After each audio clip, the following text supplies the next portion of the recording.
Olá, boa noite. Como vai? Vai bem? Está no ar pela TV Pantanal, canal 22, emissora do Grupo Gazeta de Comunicação, programa Opinião, numa terça-feira 6. Então, hoje a gente vai conversar, nessa terça, 6 de dezembro, com o Gonçalo de Barros. Está aqui, Gonçalo Aparecido de Barros, secretário de Saúde de Várzea Grande. Gersinho, aquela câmera aqui é a minha mesmo, né? Eu não estou olhando torto não, porque tem dia que é aquela, tem dia que é essa. Eu estou olhando torto então, é aquela ali, ó. Que a gente estava gravando agora há pouco aqui, eu fico perdido aqui. Mas o fato é que estamos no ar, ao vivo, com a nossa opinião.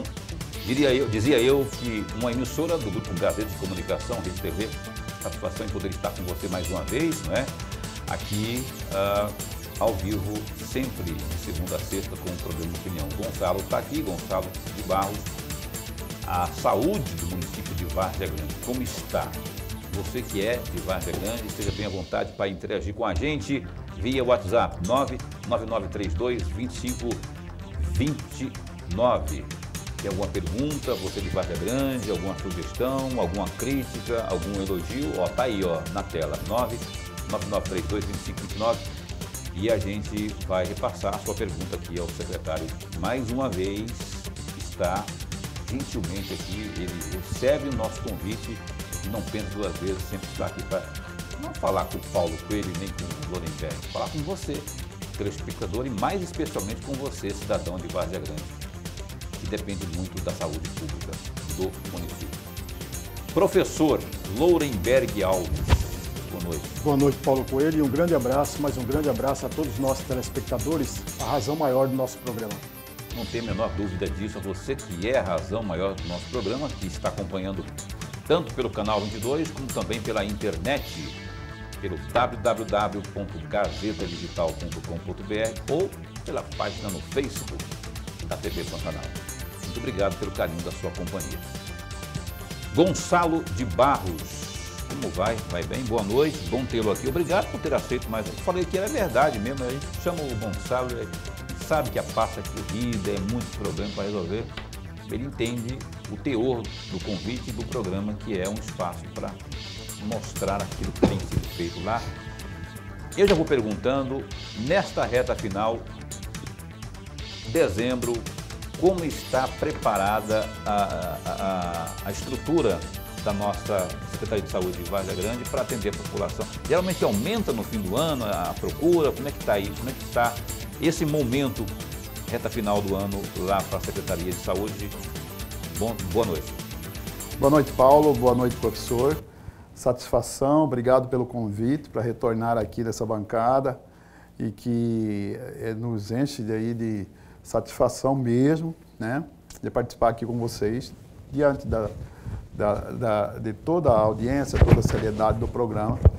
E começando, Paulo, essa sua pergunta, nós precisamos realmente fazer uso daquilo que utilizamos desde o início, que é o nosso planejamento, né? É uma palavra que a gente fala muito e não tem como ser diferente em administração, em gestão pública. Você tem que estar planejado.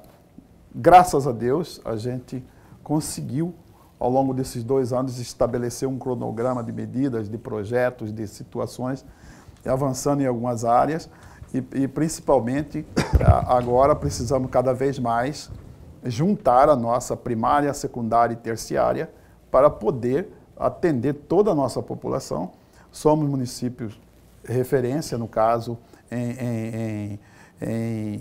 dentro de uma região metropolitana, onde recebemos pacientes do interior, de toda a região do estado, bem como da Baixada Cuiabana. Então a gente tem que ter esse planejamento muito bem controlado, que, com a graça de Deus, para poder oferecer o mínimo que a população precisa. Sabemos que precisamos evoluir muito em alguns pontos, mas na medida do possível, a situação é satisfatória. Você sabe por que eu perguntei? De dezembro, e essa época se está aumentando, se a atenção fica redobrada, porque, infelizmente, tem aí as notícias dos novos casos de Covid. E esse novo alerta aí nos casos ele mexeu com a estrutura, ou seja, ó, tem esse alerta, aí a gente vai dar uma reforçada aqui para não termos problemas. Aconteceu isso? Ou está acontecendo isso? Paulo, a Covid é um ponto, é um assunto, uma pauta das mais graves e importantes que precisa, é cansativo. Muitas vezes fala, pô, só fala de Covid, mas a Covid ela não acabou. Nós precisamos saber disso. O que acontece com a Covid, e dá para a gente perceber isso, é que a vacina veio e estabeleceu esse conforto, essa situação de um certo controle sobre a Covid. Acontece que 2022, ano eleitoral, e os governos precisavam de notícia positiva, de notícia que deixasse o povo para a rua, para que gerar uma sensação de que a situação estava 100% definida. E aí, fake news, uma série de coisas e tal, e demonizaram a vacina em um certo momento. E se a vacina estabeleceu isso, se a ciência vem, você tem que tomar a primeira dose, você tem que tomar a segunda dose, você tem que tomar a primeira dose de reforço, que é a terceira, tem que tomar a segunda dose de reforço, que é a quarta, é porque a ciência sabe que essa cobertura vacinal, ela tende a ir essa proteção diminuindo, professor, ao longo do período que vai se passando. Daí vem as doses de reforço. No meio desse caminho, acontece que vem, olha, acabou a Covid, retirar a máscara, pode ficar tranquilo. Um afrouxamento, né? É um afrouxamento, um relaxamento que é óbvio que 2 anos praticamente confinado a população, cansada e precisando de notícia boa, beleza. E eu acho até que tem uma certa segurança para isso. Mas não pode perder do radar que esse inimigo é poderoso e já fez o que está fazendo. Mas não vai embora. Ontem morreram 67 pessoas no país, ontem, ainda com Covid. Sabe? Então, o que acontece? Eu acredito que chegou a subvariante da Omicron. A subvariante da Omicron causou um pânico na população. E a população, porque nós estamos passando um momento em que nós temos a gripe comum, H1N1 voltando e a Covid. Sintomas iniciais são muito parecidos. E o que a gente percebe é que existia uma subnotificação. Com o pessoal, com esse sentimento de que a Covid acabou, muita gripe leve, alguma coisa, que está sendo controlado pela vacina, passou despercebido e era Covid. Entendi. Então, porque não estava se fazendo o teste, estava tratando como gripe. E os sintomas são parecidos, mas para quem está protegido, quem não tem a cobertura vacinal completa, você se expõe a um risco desnecessário, porque a vacina está disponível. Chamar o Lorenberg para a conversa aqui. Secretário, antes de mais nada, registrar a nossa alegria. Mas a alegria mesmo de tê-lo aqui no nosso programa, nós ganhamos muito e o amigo telespectador de Várzea Grande ganha e ganha muito com a presença do senhor. Aliás, nós temos uma audiência muito grande em Várzea Grande. Secretário, eu ainda vou pegar carona em trechos da resposta que o senhor acabou de nos dar. Foi hoje que eu vi no site Repórter MT que o senhor havia, de acordo com o site, reclamado muito daquele segmento da população que não vacinou, não teve a terceira dose e nem a quarta dose. Isso é verdadeiro ou não? Se é verdadeiro, secretário, o senhor já sugeriu ou vai sugerir ou não o uso de máscaras da população em Várzea Grande? E aí, acrescentando mais uma outra questão, o senhor falou de várias vacinas e doenças que está tendo, tem a dengue, que encontraram uma nova onda da dengue e que foi registrado recentemente. E Várzea Grande, como que está no combate à dengue? Professor, a primeira parte da pergunta é essa situação de pedir a volta de uso de máscara. Primeiro que nós temos que tratar é tranquilizar a população. Tranquilizar que não temos o risco se fizermos o dever de casa, de passarmos tudo de novo pelo que já aconteceu, de ficar sem saber se pegasse isso aí, se tinha condição. Nós temos uma vacina disponível. E essa vacina é que garante. Nessa entrevista que o senhor citou, professor, foi hoje, o que nós reclamamos é que nós estamos aí há 8 meses praticamente, que quase ninguém aparecia buscando a terceira e a quarta dose, sabe? E com isso, quem tomou só 1 e 2 doses, essa cobertura, essa proteção, ela vai diminuindo e expondo essa população. Puxa, nós temos a vacina disponível em todas as unidades de saúde. Aquele que não tomou a terceira dose, aquele que não tomou a quarta dose. Ontem morreram 67 pessoas no país. Certo? 27 mil casos no país, sabe? Novos casos. Então, essa possibilidade, a vacina, ela não vai impedir você de ser contaminado, da contaminação. Mas ela vai diminuir sua carga viral, está comprovado. Nós não temos como. Por isso que a gente reclama e, ao mesmo tempo, clama para a população que façam uso daquilo, da arma que tem para combater esse monstro aí que é a Covid. Né? E por isso a gente continua, não desistimos nunca, conscientizando, buscando convencer a população de comparecer. Nós temos 50% de quem tomou a segunda dose compareceu para tomar a terceira. E para tomar a quarta era apenas 25%. Sabe? E isso é perigoso. Sabe? Eu falo sempre isso. Discutir ciência na mesa de bar, na mesa de roda política, em quartel, e esqueceram e deixaram de lado o que a própria ciência e os doutores preparados para isso, eu falo, olha, esse aqui é seguro, pronto, acabou. Sabe? Então, beleza, isso tudo nos leva, sabe, a uma reflexão. É um ponto crucial. Olha, se a população, com a subvariante da Omicron que entrou no país, corre atrás da testagem, porque lá no subconsciente, ele ainda tem medo da Covid. Ele perdeu alguém, ou qualquer coisa parecida. Então, por que correr esse risco se você não está vacinado? Se não só correr atrás da testagem, não precisa correr, vai em qualquer unidade básica de saúde, qualquer município está tendo, todas as unidades básicas de saúde, está lá a vacina, você toma a sua terceira, quarta, da primeira até a quarta dose. E é isso que a gente vem pedindo para a população e disponibilizando, oportunizando, para que encontrem todos os nossos pontos. E essa é a nossa questão. A segunda parte, nós temos aí, ao mesmo tempo, a gripe comum, o HN1, a Covid, a dengue, essa dengue 2. A dengue, nós sabemos que o momento de maior preocupação da dengue é no final da chuva. Porque ali vem aquele surto para valer.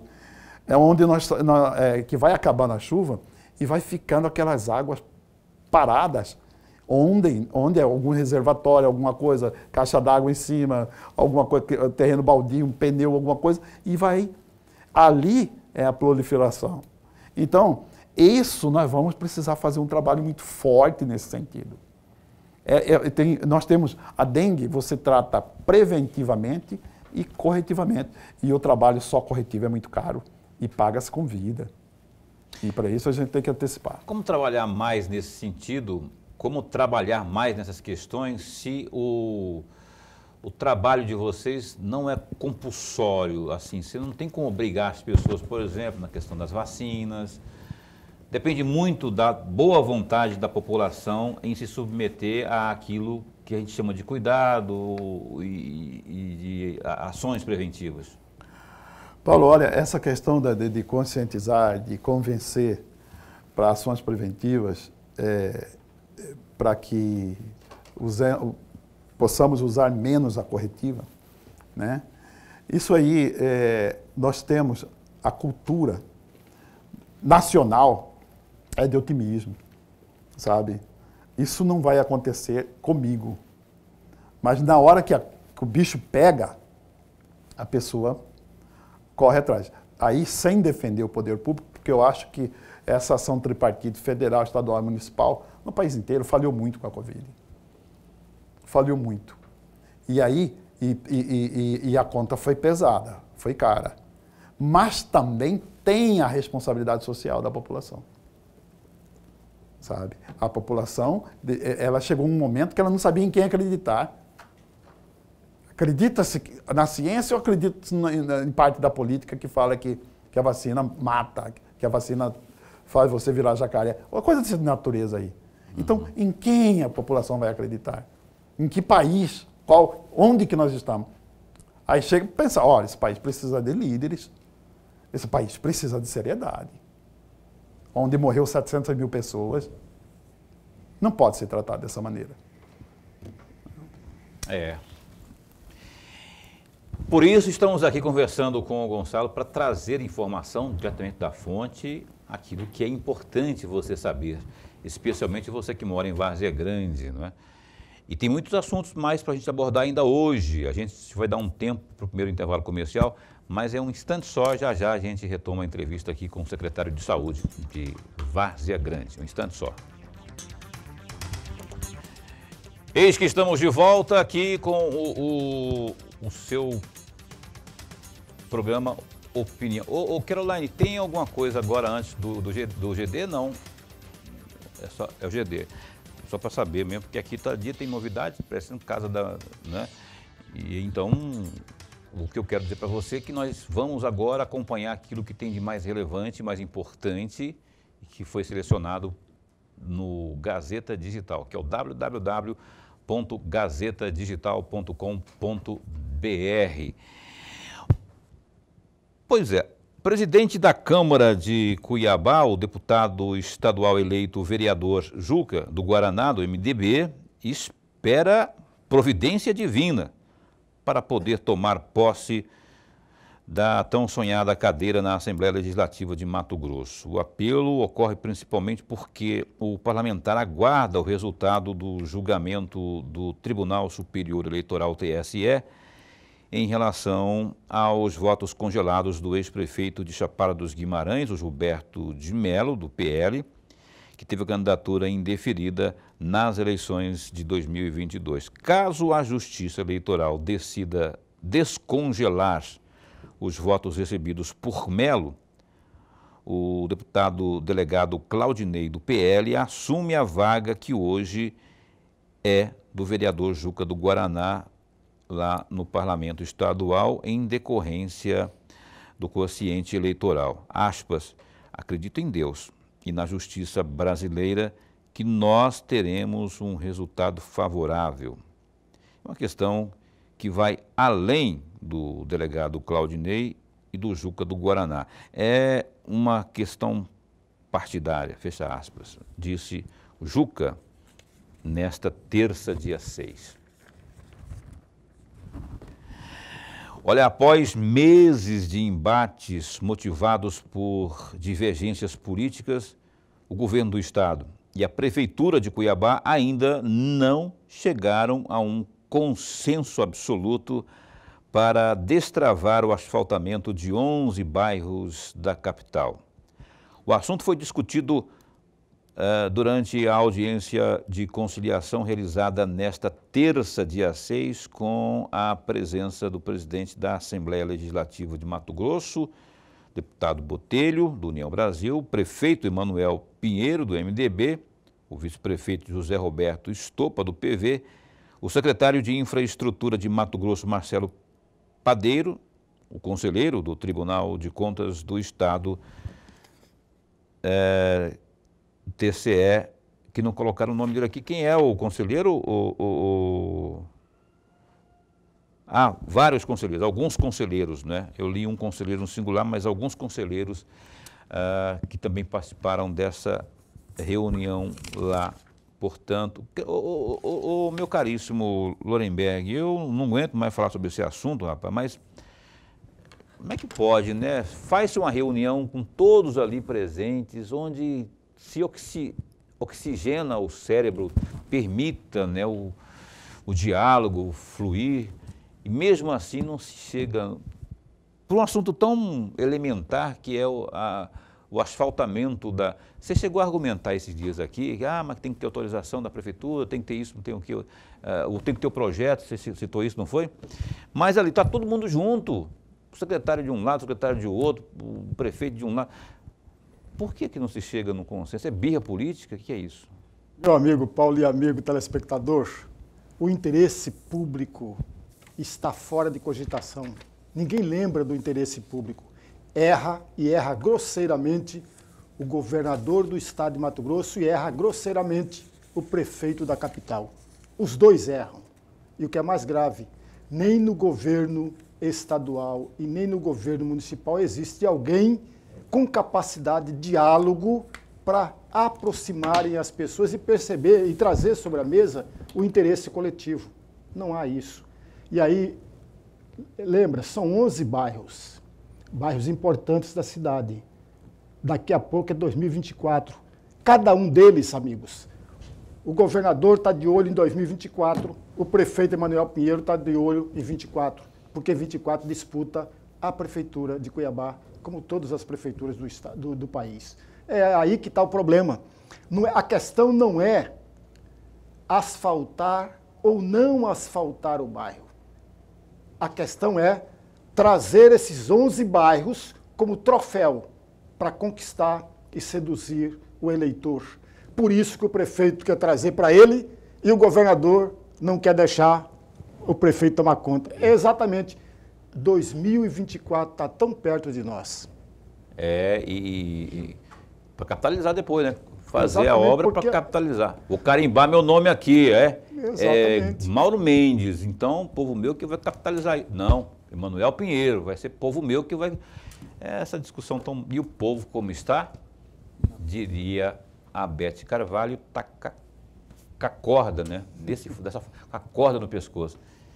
Eu espero que eu achei que o Botelho tivesse esse jogo de cintura suficiente para demover ambos os birrões para que pudéssemos resolver isso aí, ter dependendo do pai quem seja, né? O pai, se o pai é um, seu pai é outro.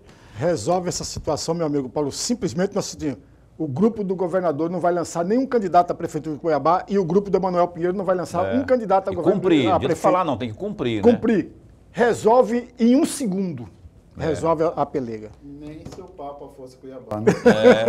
Não tem jeito, né, rapaz?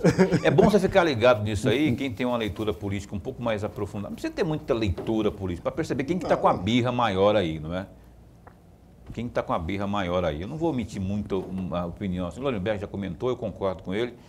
Eu acho que o negócio tem que ser o bom senso e pensar primeiro nas pessoas, na população que elegeu esse pessoal aqui, né? O Mauro Mendes já foi prefeito aqui. O Lorenberg está certo, tem a questão política, mas antes da questão política tem o bem-estar das pessoas que padecem com poeira na época da seca, com lamaçal na época das águas. Voltemos aqui para a entrevista dessa semana. O que foi isso? Foi o Mauro Mendes que mandou aqui um barulho aqui, porque...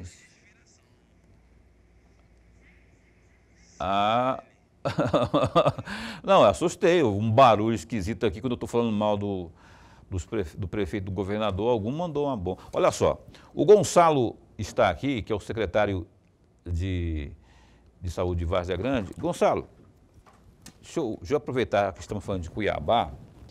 O SUS é universal, né? Você não pode, lá na sua pasta, na saúde de Várzea Grande, negar atendimento. O cara que vem lá de Colniza, por exemplo, você não pode, né? Imagino que não pode.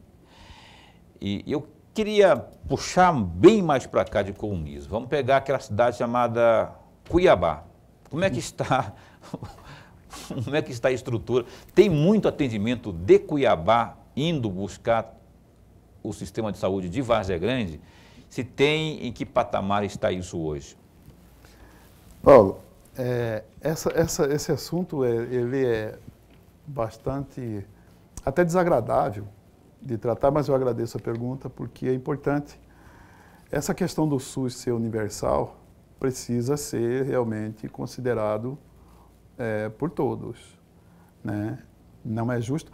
Nossa situação na Vargem Grande, nosso pronto-socorro, nós somos o pronto-socorro da Vargem Grande, hospital municipal, é porta aberta. Ou seja, chegou a atender. Chegou, você tem que atender. Nós somos regulados para isso, credenciados junto ao SUS para isso. E é o único da Baixada Cuiabana, hospital público, que é porta aberta. Então, com isso, a gente sofre com uma carga um pouco desproporcional. E não só Cuiabá, como a Vargem Grande, como os municípios do interior, principalmente a Baixada. E aí vem gente da Bolívia, vem gente... É uma situação bastante complicada nesse sentido. Mas o SUS não pode perguntar de onde vem. É crime se fizer isso.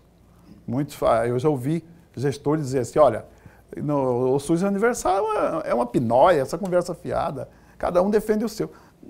Saúde não dá para fazer assim. Saúde não dá. Para comprovar que houve essa... Exatamente. Você não pode fazer isso.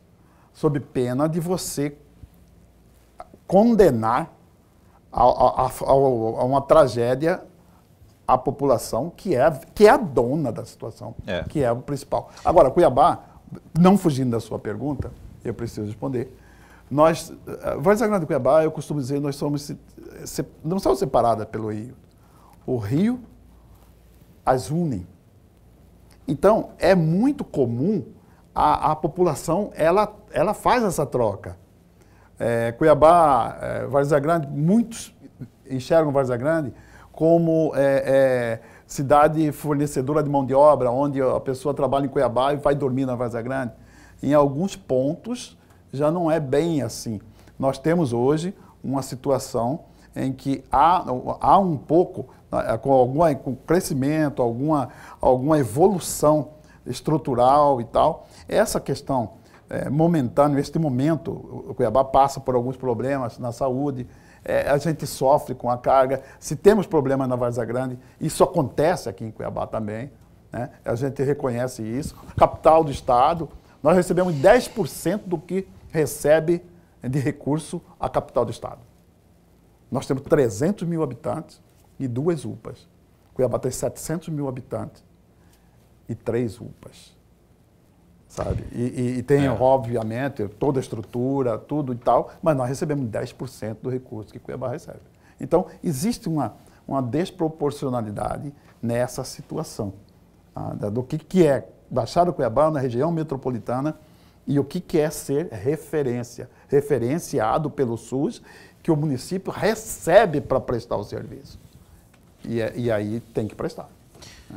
Mas eu não me senti contemplado com a resposta, não. Você não respondeu o que eu perguntei. O patamar de pessoas que buscam atendimento de Cuiabá, os cuiabanos que vão lá por não encontrar aqui o atendimento, vão lá em Vargem Grande, bater na porta da saúde de Vargem Grande, procurar o atendimento lá. Dia, por exemplo, quantas pessoas nós temos, por exemplo, isso depende muito de como está em Cuiabá. O dia que está em Cuiabá. Se você não tem médico, se você não tem medicamento, para onde vai essa população? A nossa UPA do Cristo Rei, lá, que é próximo, você atravessou a ponte ali do Grande Terceiro, aquela região da Unic ali todo, você está em cima do Cristo Rei. Essa UPA, e também a UPA de Paz, nós já atendemos em um dia, numa UPA dessa, 100, 150 pessoas que vão de Cuiabá e vêm de outros municípios. Mas a média é essa, 100, 150 pessoas? Depende muito a situação. Um pelo outro, assim... Não, eu não posso dizer, porque é o seguinte, Cuiabá pagou os médicos, Cuiabá comprou medicamento, é uma situação, sabe? O povo vai atrás, não tem como. Mas agora, já tivemos, sim, o dia de nós atendermos nas 2 UPAs, 3.500 pessoas. Isso não tem como ser. Mas 3.500 pessoas? Atendida entre as 2 UPAs nossas. Mas no geral, né? No geral. Isso aí, muito mais da metade não é da Vargem Grande. Mas também não era só de Cuiabá, não, né? Era só de Cuiabá, mas porque o cartão do SUS... A grande parte do pessoal que não é de Vargem Grande a maior parte de outros municípios é de Cuiabá? Olha, dos municípios? É o que eu te falo. Eu repito isso. depende de como está aqui, assim como é que depende de como está Várzea Grande, o fluxo Ou seja, de lá também vem muita gente para cá. Vem, nós admitimos isso existe. Então é uma coisa que é... Mas só que, ultimamente, quem está vindo de lá para cá não está sendo atendido também. O injusto disso tudo aí, na minha avaliação, é o recurso que um recebe e o outro recebe. Coloca, é fácil, vamos colocar na mesa. Por Cuiabá receber mais, ela deveria ter maior, um leque maior para o atendimento. Lorenberg. Secretário, eu vou pedir licença para sair um pouquinho fora da pasta da saúde para provocar uma pequena reflexão no senhor aqui. No dia 18 de junho de 2012, o senhor era secretário adjunto de programas especiais da Secretaria de Estado das Cidades. Assumiu a Secretaria das Cidades em substituição ao secretário Nico Baracate, falecido no dia 16, 2 dias antes. No dia 16 de junho, eu pergunto ao senhor, é possível fazer um balanço rapidamente da sua gestão lá na Secretaria de Cidades? E aí uma segunda questão. Se nós olharmos o decreto que criou a Secretaria de Cidades no governo Sival Barbosa, vamos encontrar a seguinte questão. Missão de desenvolver e implementar as políticas públicas dos setores de habitação, saneamento urbano e coordenação das regiões metropolitanas. E aí eu venho a pergunta ao senhor. Hoje, no governo atual, não existe Secretaria de Cidades. O senhor foi secretário por um ano, secretário de Cidades. Essa secretaria faz falta no estado de Mato Grosso ou não? Deixa eu fazer o seguinte, já que são duas perguntas, para o Gonçalo ter mais condições de responder com mais tempo, eu vou para o intervalo comercial, que eu tenho 1 minuto para ir para o intervalo comercial. Em 1 minuto só para responder 2 perguntas, é até injusto, não é? Vamos para o intervalo comercial e já a gente retoma aqui com o secretário Gonçalo respondendo às questões do Lorenberg Alves. Um instante só. Pois bem, cá estamos de volta. Você está assistindo ao programa Opinião aqui na sua TV Pantanal ao vivo. Olha, tem um recado muito importante agora, um recado do governo do estado de Mato Grosso para você.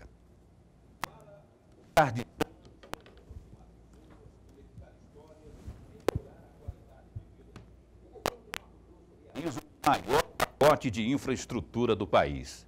Isso mesmo, o maior pacote...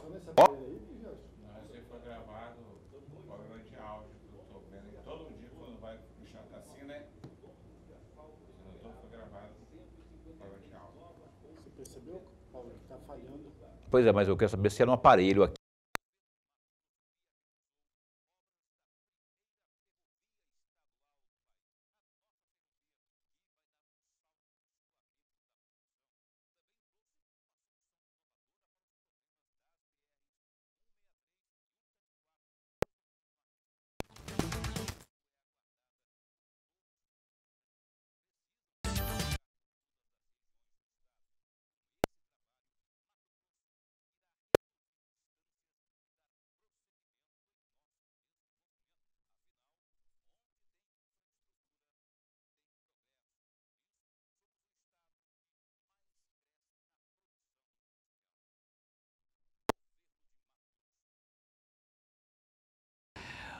Pois bem, dado o recado então do governo do estado de Mato Grosso aqui conosco, o caríssimo amigo Lorenberg Alves deixou 2 perguntas ao nosso convidado desta noite, que é o secretário de Saúde de Várzea Grande, Gonçalo de Barros, falando de um passado remoto aí, não muito distante, quando ele, Gonçalo, estava lá pelos lados da extinta Secretaria de Cidades, não é? Que hoje não existe mais. Eu falei, se é extinta, não existe mais, obviamente. Aí, você lembra da pergunta, das perguntas dele? Então, por favor, esteja à vontade. Professor, essa pergunta, eu quero até agradecer, porque essa pergunta toca no coração da gente, porque ela não tem como desassociar das lembranças do nosso amigo, irmão Nico Baracate, né? Por tudo aquilo que ele representou e representa, ele e a sua família, para Várzea Grande, né? E para o estado do Mato Grosso. Aquela secretaria, na oportunidade, lá em 2011, ela foi criada, eu não fazia parte do governo, e ela foi criada 1º de janeiro, o dia 2 de janeiro de 2011. E a CINFRA do estado, ela foi dividida. As obras urbanas, elas ficariam com a Secretaria de Cidades e as rodovias, as estradas, todas, isso continuava assim. Foi um período muito proveitoso, período de dificuldades.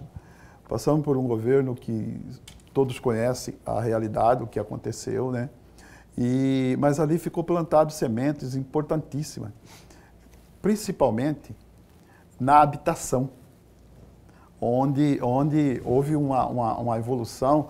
O Nico começou esse projeto e eu tive a oportunidade de dar continuidade, com o maior orgulho, e que ali nós tivemos muitos programas habitacionais.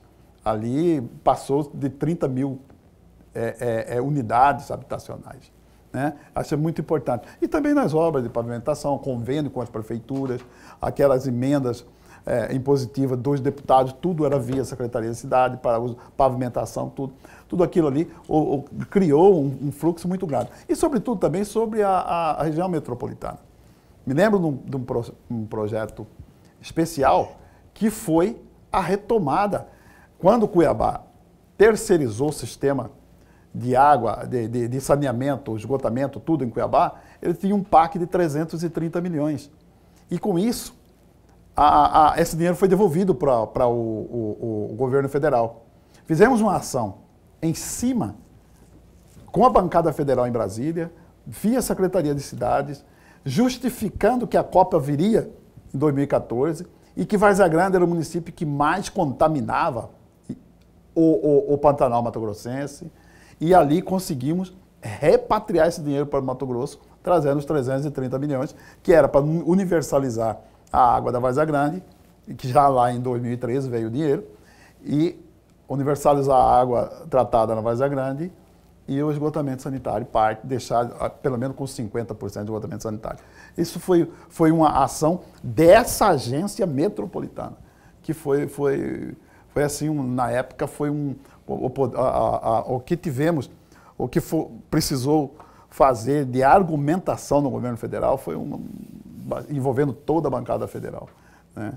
Isso é um dos assuntos que a gente lembra com muito carinho dessa situação. E, sobretudo, o Nico, que foi vice-prefeito, deputado estadual, vereador da Várzea Grande, deputado estadual por 3 mandatos, foi vice-prefeito da Várzea Grande, a mãe dele foi prefeita da Várzea Grande, foi deputada estadual, um histórico da família, que o seu filho, lá em 2012, posterior à morte, o Calil se elegeu vereador da cidade e hoje é o prefeito da cidade. Isso tudo passa um filme na cabeça da gente. Passa, tudo... Você está falando aqui, eu fico lembrando, tudo que você está falando aí, eu estou lembrando aqui, né, da época que eu convivi, eu fui contemporâneo no jornalismo, quando o Nico estava na atividade política de um lado ou de outro, trabalhando como deputado, ora como secretário, ora como o secretário também geral lá da Assembleia Legislativa, uma figura humana de quem eu tenho muita saudade, porque eu tinha muito contato com ele também, né? Nico Barata, que não viu o filho virar o que virou, que é um baita prefeito, pelo menos tem sido avaliado de forma muito positiva aí, discreto, mas está lá, cumprindo seu papel. E o pai não chegou a ver, mas de onde ele está observando aí e abençoando o trabalho do Calil. Respondeu, né, as 2 perguntas, Norberg? A Secretaria de Cidades faz falta hoje no atual governo, uma vez que ela não existe mais? Olha, eu acredito muito em um gestor, o Mauro Mendes, ele mostrou no primeiro mandato, tanto é que a eleição se tornou um plebiscito. Você tá bom, continua, não tá, não conseguiu, ele não conseguiu arrumar nem adversário, para dizer bem a verdade. Referendo, com né? todo respeito aos postulantes, aos que concorreram. Mas a situação, ele demonstrou ser um bom gestor. E para ser um gestor desse nível, ele tem o seu planejamento e acredita naquilo que ele planejou e tem uma equipe. Tudo depende de questão de vontade. A sustentabilidade de um governo está na vontade do gestor. A Secretaria de Cidades, eu acho, ela é muito importante em uma situação, até para nortear os problemas que existem dentro das cidades. O pacto federativo é uma injustiça só. E isso, a Secretaria de Cidades é aquela coisa do governo estar dentro das cidades. O pacto federativo, a maior parte do dinheiro está no governo federal, depois do estado, depois do município. Onde estão os problemas? No município. E esse dinheiro transita. Então, precisava ter uma política mais próxima dos problemas, próxima dos municípios. A Secretaria de Cidades teve até no governo o táxi, né? Táxi. Já para cá, acabou... O próprio Wilson Santos foi secretário de Cidades. Teve, eu lembro disso também. O Chico Dalto me sucedeu lá, né? Chico Dalto. Que era vice-governador e assumiu a Secretaria de Cidades. Escuta só, vamos voltar aqui para a questão de Várzea Grande, na questão de saúde propriamente, garfalho níquel aqui, dá uma nostalgia, né? E olha só, lá na gloriosa Secretaria de Saúde está havendo ações, estão acontecendo ações que dizem respeito à reforma e ampliação do pronto-socorro. Eu queria que você falasse dessa construção aí dos 30 leitos, a UTI, os semileitos, os semi-intensivos, 10 semi-intensivos, enfim, o que está encaminhado e qual que é a previsão de entrega, enfim. Bom, Paulo, lá no começo, no meio daquela questão da pandemia, nós fizemos criamos uma maternidade, ainda que modesta, mas que a gente tem maior orgulho de falar, que ali já nasceram mais de 2.500 crianças, onde tem um cartório que a criança sai registrada, com certidão de nascimento e com CPF. Então, isso, tiramos, existia uma rede cegonha dentro do pronto-socorro e ali nasciam algumas crianças. Porque não tem como imaginar dentro de um pronto atendimento você. Então, isso aí possibilitou nós criarmos as alas específicas, clínica, de pediatria e o trauma. Certo? Os ambulatórios e as UTIs. Com essa separação, nós fizemos os projetos de reestruturação. Tivemos agora a felicidade de nós fomos aprovados pela diretoria do Hospital Sírio-Libanês, de uma parceria espetacular que envolve treinamentos, a capacitação de equipe, montagem de protocolos, treinamentos em loco com a nossa equipe lá no Sírio-Libanês, o Sírio-Libanês vindo por um ano acompanhar isso aí. Nós fizemos o credenciamento e passou por várias etapas até ser aprovada. E agora, com essa reestruturação, nós tivemos essa felicidade. Nós temos um projeto onde ali nós estamos construindo um bloco, uma das alas do pronto-socorro.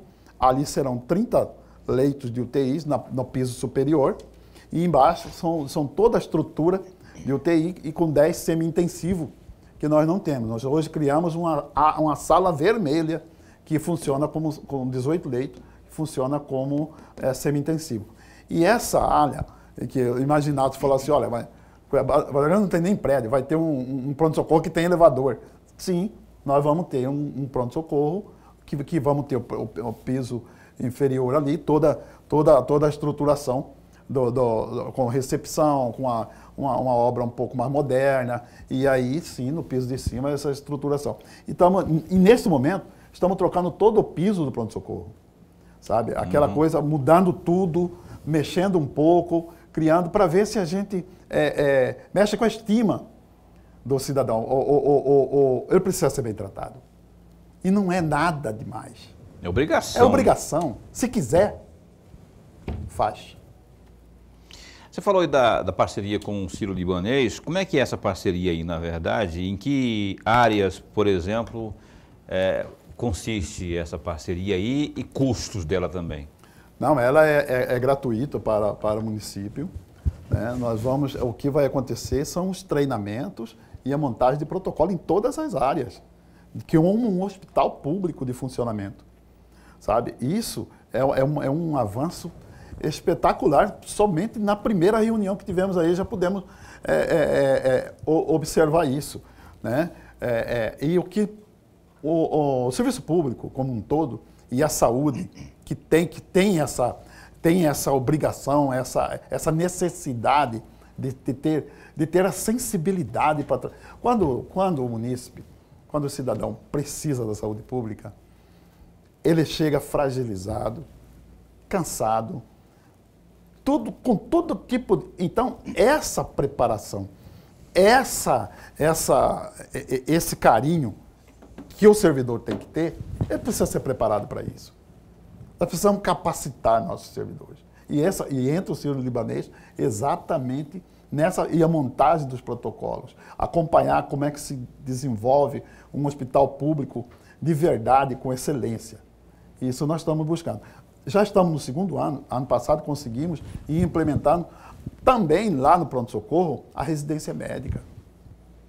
Aprovada pelo MEC agora, o pronto-socorro nunca tinha ainda conseguido isso. Com essa estruturação, conseguimos aprovar e já vamos indo para o segundo ano.